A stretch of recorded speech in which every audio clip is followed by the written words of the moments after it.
ஸ்வீட்ட ரூ. 1000 குடுத்து வாங்கி சாப்பிட்டுட்டு இருக்கீங்களா? இது ரொம்ப ஈஸியான ஸ்வீட்டுங்க. செய்றதுலே ரொம்ப ஈஸியானது. இப்ப பார்த்தீங்கன்னா, இதுக்கு 3 இன்கிரீடியன்ட் தான். கேஷ்யூ பவுடர், அப்புறம் வந்து சுகர், தண்ணி. இந்த கன்சிஸ்டன்சி வர வரைக்கும் செய்யணும். இதுதான் ரொம்ப கொஞ்சம் கிரிட்டிக்கலா பார்க்க வேண்டியது. அதுக்கப்புறம் கேஷ்யூ பவுடர் போடணும், மிக்ஸ் பண்ணணும்.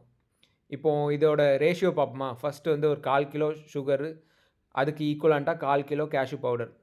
அப்புறம் அந்த தண்ணி வந்து சுகர் சிரப் ஆகுறதுக்கு ஒரு 1 கப் தண்ணி. இந்த 3 ஐட்டம் இருந்தா போதுங்க.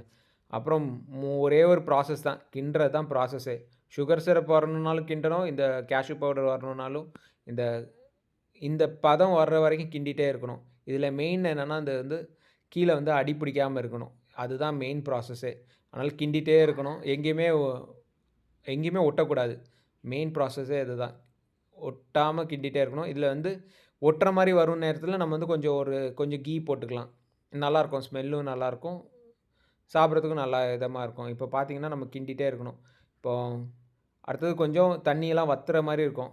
இது வந்து கொஞ்சம் நம்மளுக்கு வந்து ஒரு மாவு மாரி, டோ மாரி வரணும். சப்பாத்தி மாவு செய்ற மாரி வரணும்.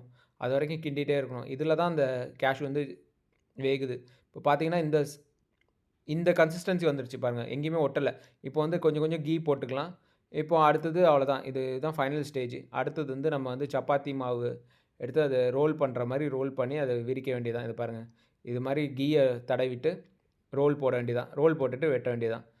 இந்த ஸ்வீட்டுக்கு நம்மளுக்கு ஆகுற செலவு வந்து மேக்ஸிமம் காஸ்ட் ஆகுறது வந்து கேஷ்யூக்கு மட்டும் தான். மத்தபடி சுகரு எல்லாமே நார்மல் தான். கடையில ரூ. 1000 குடுத்து வாங்குறதுக்கு நம்ம வீட்ல வந்து ரூ. 1000 செஞ்சோம்னா, நம்மளுக்கு வந்து ஒரு 2 கிலோ வரையும். Thank you.